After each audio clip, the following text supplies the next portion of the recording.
우리는 어릴 때 유난히 무서워했던 것이 하나쯤은 거의 다 가지고 있었습니다. 어릴 때 무서운 그 어둠은 참 무서웠습니다. 밤에 잘 때 불을 다 꺼버리면 무서워가지고 이불을 머리 끝까지 덮고 숨소리도 죽이면서 잠을 청했던 기억은 거의 다 있을 수 있습니다. 사실 그 방에는 아무 일도 일어나지 않았습니다. 귀신이 있었던 것도 아니고 다른 나를 죽이려고 했던 사람도 있었던 것은 아닙니다. 하지만 보이지 않는다는 이유 하나만으로 두려움이 우리를 엄습해 와서 그냥 우리를 얼음땡하게 만들었던 기억이 있습니다. 우리는 그때 도움도 청하지 못하고 그 두려움에 떨면서 잠들었던 기억은 한 번쯤은 가지고 있습니다. 그런데 우리가 어른이 되어서도 그 두려움을 대하는 자세가, 태도가 그렇게 별로 달라지지 않았다는 것입니다. 어릴 때는 어둠이 무서워서 말을 못했고, 어른이 되어서는 사회 분위기가 무서워서 말을 못하게 되었습니다. 어릴 때는 무섭다고 하면 혼날까봐 말을 못했고, 어른이 되어서는 지금 맺고 있는 그 관계가 깨질까봐 말을 못하고 있습니다. 대상만 바뀌었을 뿐이지 그 두려움 앞에 대하는 우리의 어떤 습성이라든지 태도는 바뀌지 않았다는 것입니다. 오늘날 두려움은 우리에게 소리를 지르면서 위협하지 않습니다. 그러나 아주 속삭입니다. 너가 지금 말할 때가 아니야. 굳이 너가 말해야 되겠냐? 그냥 너가 조용하면 지나가는 거야. 그렇게 우리에게 속삭입니다. 어릴 때 어둠이 더 무서웠던 이유는 그 어둠이 실제로 강해서가 아니라 그 어둠 속에 뭐가 있는지 모르기 때문에 무서웠던 것처럼, 어른이 되어서 하나님의 진리가 약해서 두려워 그 진리를 말하지 못하는 것이 아니라 그 진리를 말하고 난 이후에 어떤 일이, 어떤 어려움이, 어떤 결과가 나에게 닥칠지 모르기 때문에 우리는 잠잠하게 되어집니다. 오늘 본문의 베드로와 요한 앞에도 그들에게 두려움을 주는 요소들이 많이 자리하고 있었습니다. 감옥이 있었습니다. 종교 권력자가 있었습니다. 예수의 이름으로 더 이상 말하지도 말고 가르치도 말라고 하는 경고가 있었습니다.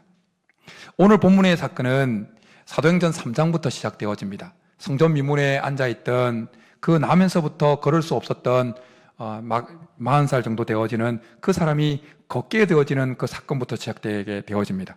베드로와 요한이 성전에 기도하러 올라갑니다. 남에서부터 걸을 수 없던 그 장애인이 필요했던 것은 금과 은이었습니다. 그러나 베드로와 요한은 그에게 더 근본적인 것, 더 실질적인 것을 주게 되어집니다. 곧 은과 금은 내게 없거니와 나사렛 예수 그리스도의 이름으로 일어나 걸어라. 이 선포로 인해서 그 남에서부터 한 번도 발을 땅에 디디지 보지 못했던 장애인이 고침을 받게 되어집니다. 이 사건으로 인해서 예루살렘 성이 소동이 일어나게 되어집니다. 많은 사람들이 베드로와 요한을 주목하고 그렇게 모여들기 시작합니다. 이 기회를 놓치지 않고 베드로는 솔로몬 행각에서 복음을 전하게 되어집니다. 이 일은 우리의 권능이나 경건으로 일어난 일이 아닙니다. 이 일은 당신들이 죽였지만 하나님이 살려내신 예수 그리스도의 이름으로 일어난 일입니다. 이 기적을 복음을 전하는, 예수님을 전하는 통로로 사용하면서 강하게 외쳤습니다. 그리고 이 소식은 그 당시 유대 사회를 장악하고 있던 최고의 통치기관이었던 산헤드린 공회까지 들어가게 되어집니다. 대제사장, 그리고 서기관, 바리새인, 그리고 사두개인들의 귀에 들린 이 기적의 소식은 축복이 아니라 그들에게 위협으로 다가왔습니다. 왜냐하면 자신들이 십자가에 죽였던 위협으로 느껴서 그들의 위치를, 그들의 지금 권력을 흔들어 놓을 수 있는 위험한 존재라고 여겨서 십자가에 못 박아 죽였던 그 예수라는 존재가 다시 살아나서 그 이름으로 인해서 기적이 일어났었기 때문이라는 것입니다. 결국 베드로와 요한은 산헤드린 공회에 체포를 당해서 감옥에 갇히게 되어집니다. 그리고 그 다음 날 그 서슬프른 그 눈빛이 가득한 산헤드린 공회의 한가운데 서게 되어집니다. 그것은 얼마 전 예수님에게 처형 판정이 내려졌던 곳이었습니다. 그러기에 그곳에 선 베드로와 요한은 침묵을 당할 수밖에 없는 그 상황의 분위기는 이 침묵을 강요당하는 분위기였습니다.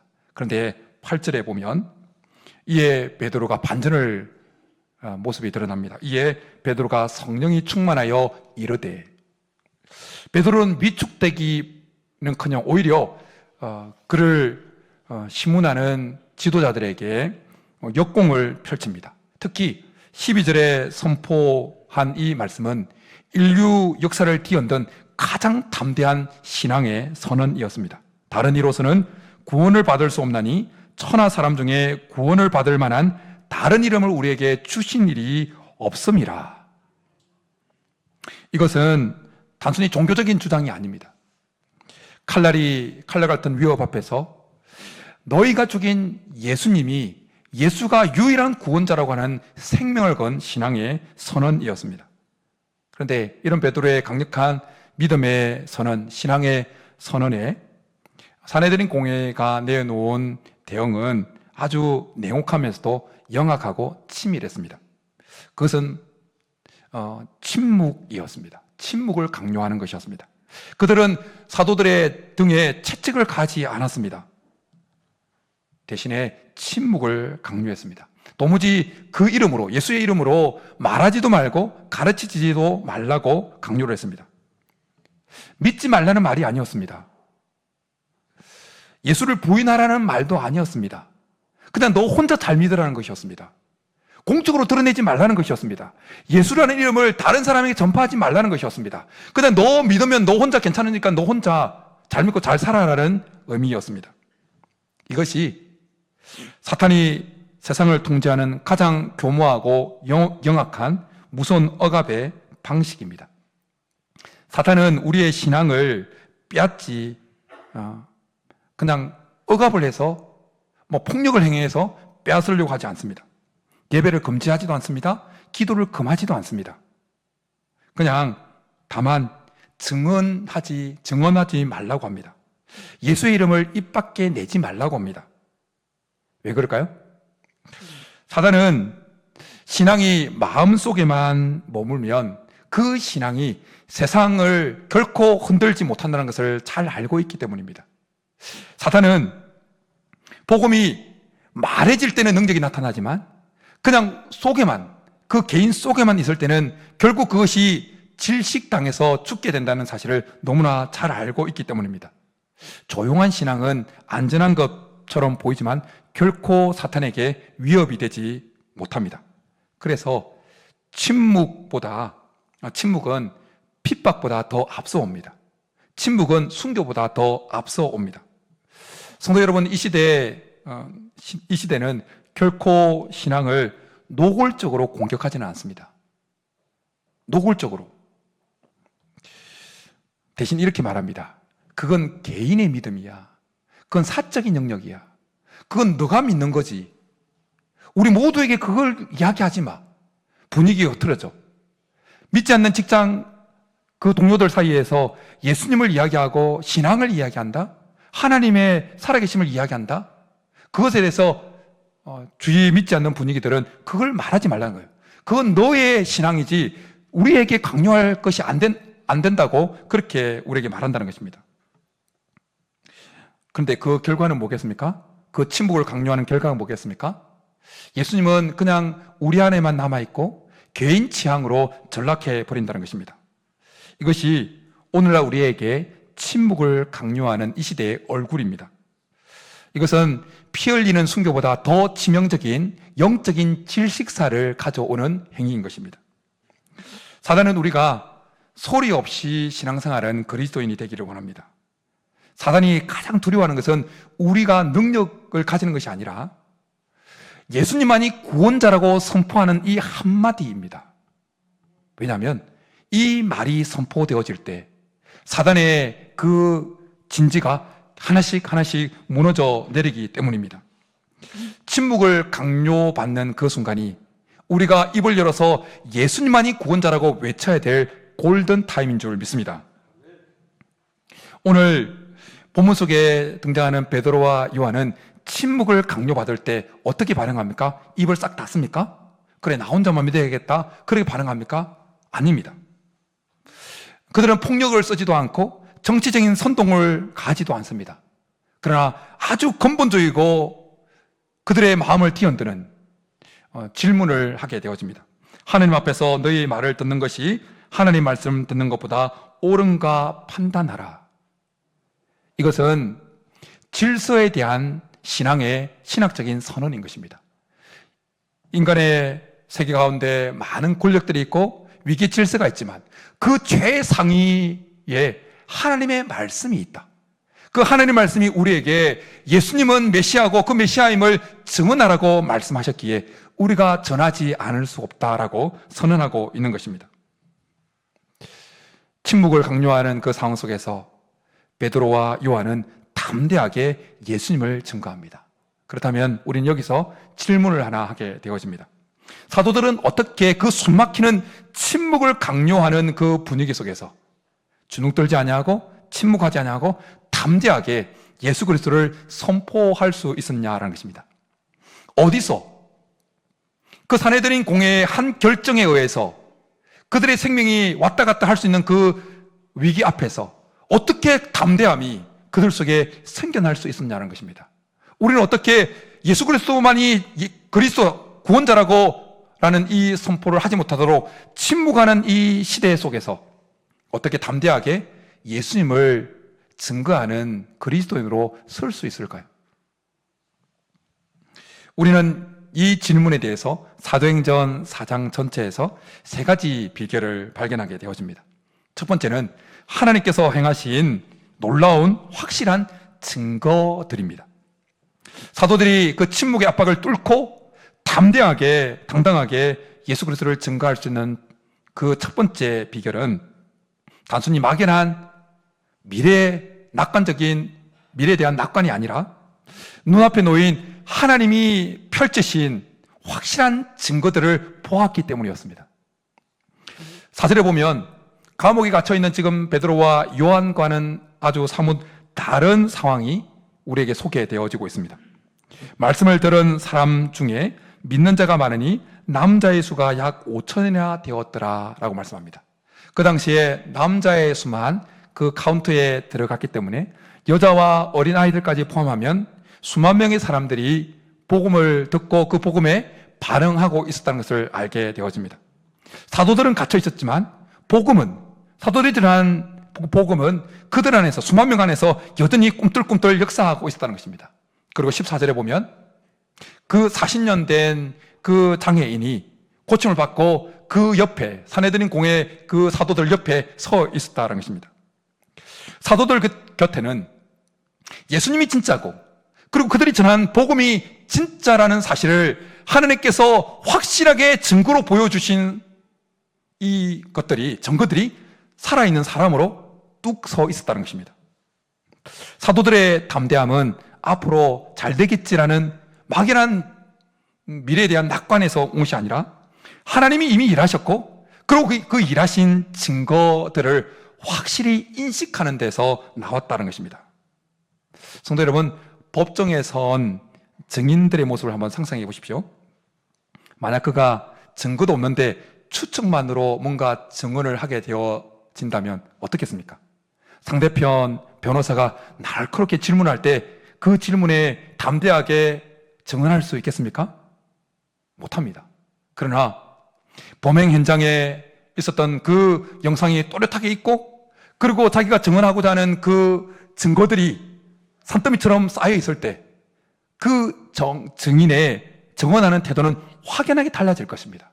누가 뭐라고 해도 담대하게 그 증거를 바탕 삼아서 담대하게 진실을 말할 것입니다.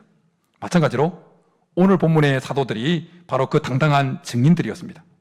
그들의 눈에는 공회원들의 위협보다 더 확실한 하나님께서 예수가 살아있는 부활한 메시아요?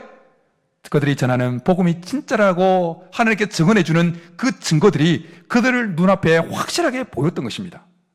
그리고 이 확실한 증거들은 오늘 우리에게도 동일하게 주어져 있습니다.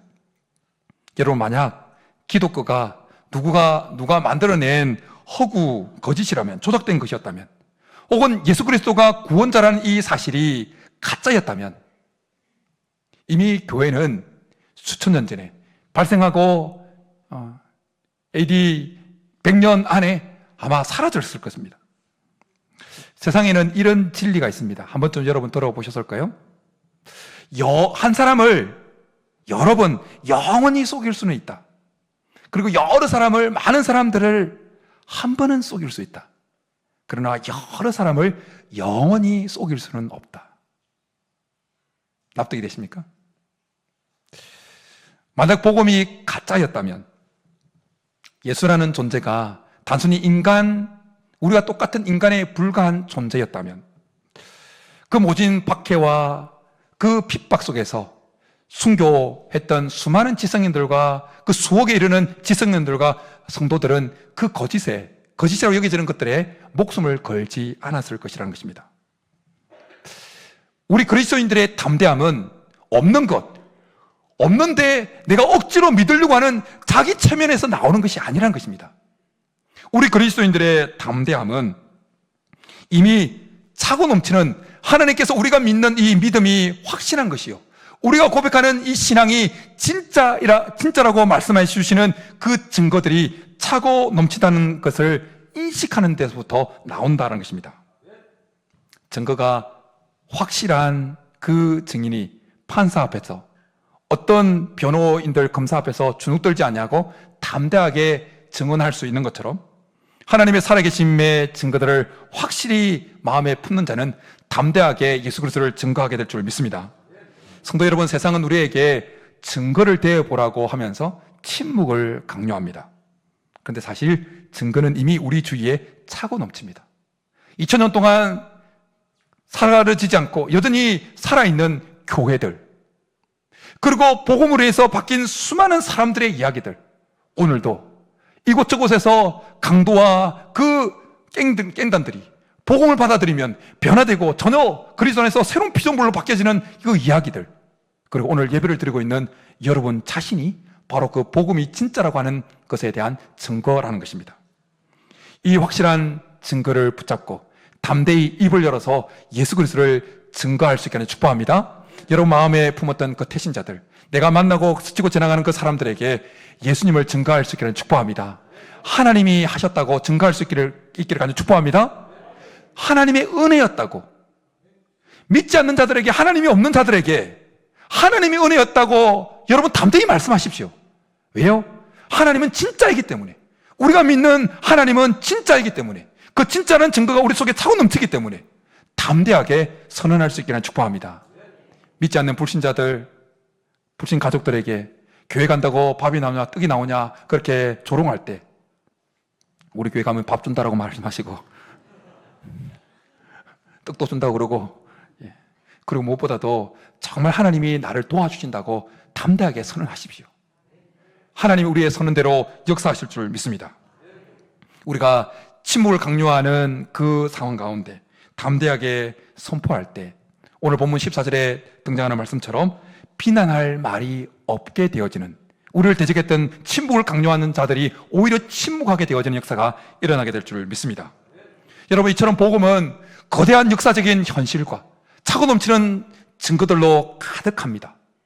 그럼에도 불구하고 왜 우리는 그 복음이 확실한 증거들로, 이게 가짜가 아니라 진짜요, 우리가 신앙 고백하는 이 신앙이 진짜요, 예수 그리스도가 진짜 구원자라는 사실을 드러내는 증거들을 가지고 있으면서도 왜 때로는 위축되어지고 침묵을 강요하는 분위기 속에 우리가 침묵하게 되어질까요?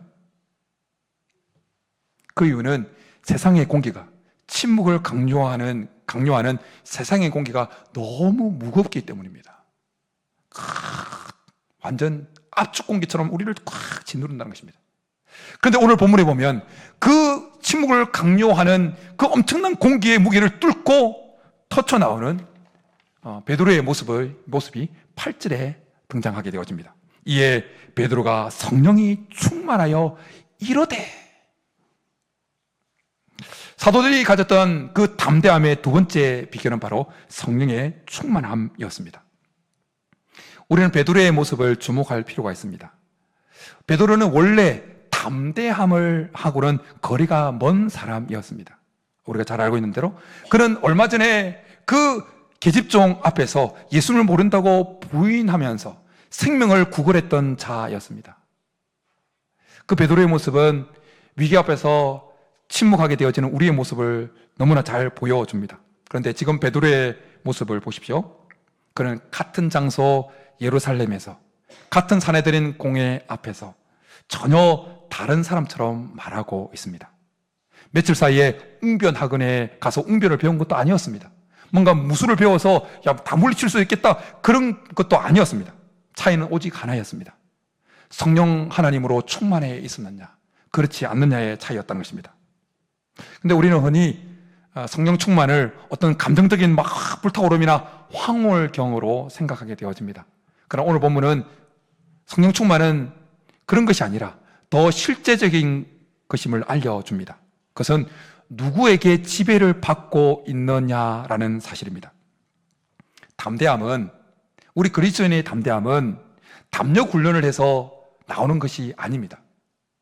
우리 그리스도인의 담대함은 성령 하나님의 지배를 받을 때 당연하게 나오는 생명적인 것입니다. 우리가 담력 훈련을 한다고 해서 담대함이 나오는 것이 아니에요. 전도 훈련 아무리 많이 해도 성령 충만하지 않으면 입 벌려서 예수님을 증거하지 못합니다. 그래서 전도 훈련 받을 때 성령 충만을 위해서 기도하는 시간을 반드시 가지는 이유가 여기에 있습니다. 우리가 성령 하나님께 온전히 지배를 받을 때 담대함은 우리가 쥐어 짜서 나오는 것이 아니라 성령 하나님께서 우리 속에서 마치 사자의 표처럼 확 외치는 것이 되어진다는 것입니다. 성령 충만은 우리의 마음이 성령으로 충만하게 되어지면 우리의 마음의 수신 채널이 세상에서 하나님에게로 착 바뀌게 되어집니다. 베드로가 그 계집종 앞에서 그렇게 부인할 수밖에 없었던 이유는, 생명을 구걸할 수밖에 없었던 이유는 그 인생의 시선의 채널이 권력자들에게 맞춰져 있었기 때문이었어요. 그런데 성령 충만함을 받고 난 이후에 베드로의 그 시선의 채널이, 영혼의 채널이 하나님께로 바뀌게 되어집니다. 그러니까 세상의 주파수는 잘 잡히지가 않아요.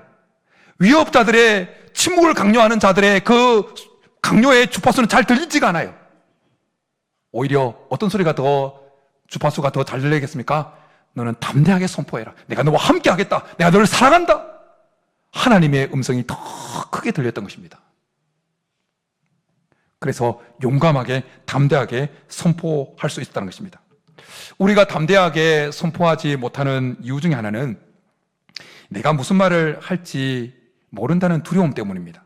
우리가 뭔가를 말할 때 혹시 상대방이 나에게 어떤 말을 할지, 어떤 질문을 해서 내가 말하지 못하면 어떡하나라는 그 두려움이 우리의 입을 막습니다. 근데 예수님은 우리에게 미리 이런 약속을 해주셨습니다. 사람들이 너희를 끌어다가 넘겨줄 때에 무슨 말을 할까 미리 염려하지 말고 무엇이든지 그때 너희에게 주시는 그 말을 하라. 말하는 이는 너희가 아니요 성령이시니라. 할렐루야. 성령 하나님은 우리에게 말할 수 있는 말을 더 주시는 분이십니다. 우리가 성령의 충만함을 누리게 될 때 성령 하나님이 우리 속에 할 말을 주신다는 거예요. 베드로가 오늘 공회 앞에서 쏟아낸 8절부터 12절까지의 그 말은 그가 밤새도록 준비해서 작성한 연설문이 아니었어요. 그 순간에 성령이 충만한 상태에서 성령께서 그의 입을 열어서 성령께서 선포하신 메시지였다는 것입니다. 전도 현장에서 복음을 전해 보신 분들은 어김없이 이런 것을 다 한 번쯤은 경험해 보셨을 거예요. 저도 고등학교 2학년 때 인격적으로 예수님을 만나고 성령의 불을 받고 성령의 온전히 지배를 받으면서 여기저기 어른이고 학생들이고 복음을 전하러 막 돌아다닌 때가 있었습니다. 그때 놀라운 뭐 복음을 전해 보신 분들은 이미 다 아실 거예요. 경험해 보셨을 거예요. 그때 저는 성경 일독도 하지 않은 상태였어요. 성경을 거의 읽지 않았어요. 그런데 막상 전도 현장에서 복음을 전하려고, 예수님을 전가하려고 할 때 그 상황에 딱 맞는 하나님의 말씀이 제 속에서 기억나게 되어지고, 입에 열어서 암기하지도 않았는데 그 말씀이 술술술 나와서 그곳에서 복음을 담대하게 전할 수 있게 되어졌던 경험들이 그 전도 현장에서 수없이 경험되어졌습니다.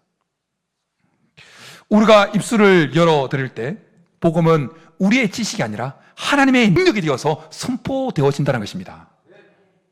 담대함은 내가 정답을 준비하는 데서 나온 것이 아니라, 내가 준비한 정답에서 나오는 것이 아니라 내가 온전히 성령께 내어드리면서 나온다는 것입니다. 성도 여러분, 세상은 우리를 학문 없는 범인으로 무시할지 모릅니다. 그러나 성령께 온전히 지배함을 받을 때 세상이 알 수 없는 그 위험이 성령 충만한 삶 가운데 임하게 되어진다는 것입니다. 성령 충만은 비겁했던 우리를 담대한 당당한 그리스도의 대사로 만들어 놓습니다. 우리가 바뀐 것이 아니라 성령께서 우리 안에 들어오신 거예요. 성령 충만은 나의 확장이 아니라 나의 항복인 거예요. 그래서 더 성령께 굴복당할수록, 성령께 지배당할수록 담대함이 우리 속에 생겨난다는 것입니다. 오늘 이 시간 우리 성도님들을 더 성령께서 지배해 주시기를 축복합니다. 이 시간 이처럼 성령 충만은 우리를 침묵의 그 감옥에서 끄집어내어서 담대하게 예수님을 증거하게 합니다. 그런데 이 성령 충만한 사람을 보게 되어지면 한 가지 특징이 있습니다. 그것은 뭐냐면 예수님을 닮아 있는 모습이 있다는 것입니다. 예수님과 함께 했던 흔적이 보인다는 것입니다.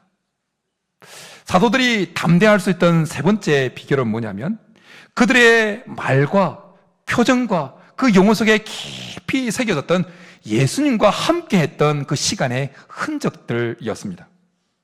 본문 13절에 보면 아주 흥미로운 사실이 기록되어지고 있습니다. 우리 4장 13절 한번 같이 읽겠습니다. 시작.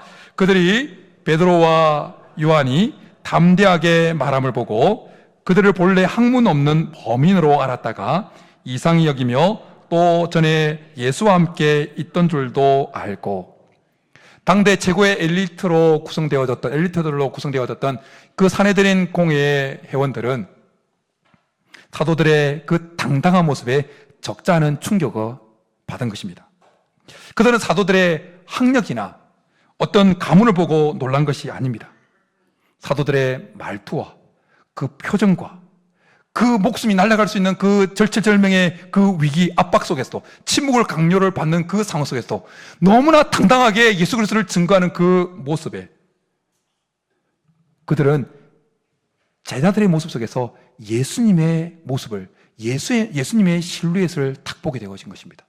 그들이 그렇게 위협을 느껴서 십자가에 못 박아 죽일 수밖에 없었던 그 예수의 모습이 사도들의 모습 속에서 드러나니까 그들은 위축될 수밖에 없었습니다. 그들은 쫄릴 수밖에 없었다는 것입니다. 저들이 예수와 함께 있었던 자들이구나. 이 말은 뭐겠습니까? 저들의 모습 속에 지금 예수의 모습이 드러나는구나. 성도 여러분, 진정한 담대함, 우리 그리스도인의 진정한 담대함은 세상적인 스펙이나 내가 얼마나 지식을 많이 가져오고 있느냐에서 나오는 것이 아닙니다. 내가 얼마나 예수님과 많은 시간을 함께 보냈느냐에서 나온다는 것입니다. 주님과 오랜 시간을 함께 머문 사람은 그 주님의 성품을 닮아가게 되어지고 주님이 가지고 있는 그 위엄과 권위가 위임되어진다는 것입니다. 향수병을 가방에 넣고 다니면 어느 순간 그 가방 안에 그 향수병에 있는 향이 그냥 배입니다. 마찬가지로 예수님과 오랜 시간 같이 있는 사람은 그럼 자기도 모르게 그 안에 예수님의 모습이 배이고 예수님의 권위가, 예수님의 능력이 배이게 되어진다는 것입니다. 여러분, 흔히 문신을 제2의 살이라고 말하지만 더 지워지지 않는 것은 흉터이죠. 흉터. 여러분, 나라를 위해서 싸우면서 몸에 그 부상을 입은 그 참전 용사들의 모습을 한번 상상해 보십시오. 사람들을 볼 때 때로는 좀 거북하다, 흉악하다, 좀 흉물스럽다라고 여길지 모르지만 그 탐정용사는 자기 몸에 새겨진 그 흉터를 보면서 나라를 위해서 충성했고 자기 자신에 대해서 뿌듯함을 느끼고 누가 뭐라 하든 나는 자기 스스로 그 상처를 보면서 담대함을 가질 겁니다. 사도들에게도 이런 영적인 흔적들이, 흉터들이 있었다는 것입니다. 예수님을 위해서 박해를 받고 복음을 전하다가 핍박을 당하고 예수님과 함께 울고 웃었던 그 시간을 같이 보냈던 그 흔적들이 제자들 속에 새겨져 있었다는 것입니다. 바울은 자기 몸에 예수의 흔적을 가졌다고 그렇게 고백을 한 적이 있습니다. 공회원들은, 이 사내들인 공회원들은 그 제자들 속에 깊이 새겨져 있는 예수의 흔적을 보고 두려움에 떨게 되었다는 것입니다. 제자들 안에 새겨졌던 그 예수님의 흔적들은 제자들로 하여금은 담대함을 가지게 만들었고 제적들로 하여금은 놀라움과 충격을 가지게 해줬다는 것입니다. 여러분, 담대함은 내가 얼마나 깨끗하냐, 내가 얼마나 능력이 있느냐가 아니라 내 안에 예수의 흔적이 얼마나 선명하냐에서 나오는 것입니다. 말씀을 읽겠습니다. 우리는 사도행전 4장을 통해서 이 시대에 사단이 우리에게 신앙을 옥죄는 그 방법을 우리는 파악했습니다. 그것은 침묵을 강요하는 것이었습니다. 신앙 좋아, 너 혼자만 믿어. 그러나 입 밖으로 내지 마. 다른 사람에게 말하지 마. 그냥 조용한 그리스도인이 되라고 침묵을 강요하는 모습을 우리는 보았습니다. 그러나 이 침묵을 강요하는 분위기를 뚫고 뛰쳐나와서 담대하게 예수를 증거하게 만드는 세 가지 원동력을 우리는 보았습니다. 성령께 온전히 더 지배받을 수 있기를 축복합니다. 우리가 믿는, 우리가 고백하는 이 신앙이 가짜가 아니라 진짜라고 하나님께서 보여주신 그 증거들과 차고 넘치는 것을 확실하게 보시고 마음에 새길 수 있기를 축복합니다. 그리고 예수님과 더 많은 시간을 가지려고 하십시오. 복음을 전하다가 때로는 어려움을 당하고 말씀대로 살려고 하다가 때로는 오해를 받아서 상처 입은 그 예수의 흔적을 여러분 속에 더 많이 가지십시오. 그러면 담대해질 것입니다. 세상은 우리들에게 말하지 말라고 속삭입니다. 그러나 바로 그때가 입을 열어서 담대하게 예수님만이 구원자라고 선포할 골든 타임인 것입니다. 우리가 예수님만이 구원자라고 선포할 때, 오직 하나님의 은혜였다고, 하나님이 하실 것이라고 선포할 때 우리를 짓누르는 모든 어둠의 그 침묵의 강요들은 떠나가게 될 줄 믿습니다. 이번 한 주 우리가 삶의 현장으로 나아가게 되어집니다. 가정에서, 직장에서, 불신 가족들 속에서 당당하게 예수의 증인으로 살아낼 수 있기를 축복합니다. 확실한 증거를 가진 자로, 성령께 사로잡힌 자로, 예수님과 함께 했던 그 흔적을 가진 자로 당당하게 예수님을 선포함으로 이번 한 주도 예수님의 증인으로 살아내는 우리 모두가 될 수 있기를 주님으로 축복합니다. 이 시간 예수의 이름으로 일어나서 당당하게 선포하며 나아가겠습니다. 결단하면서 찬양하며 나아가겠습니다.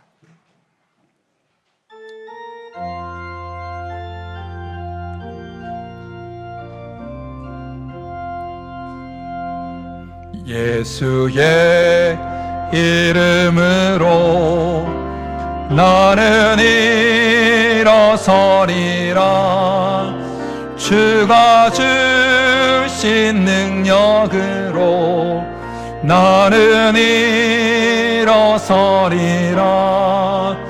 원수가 날 향해 와도 쓰러지지 않으리. 주가 주신 능력으로, 주가 주신 능력으로, 주가 주신 능력으로 일어서 우리 한 번 더 예수의 이름으로, 예수의 이름으로 나는 일어서리라.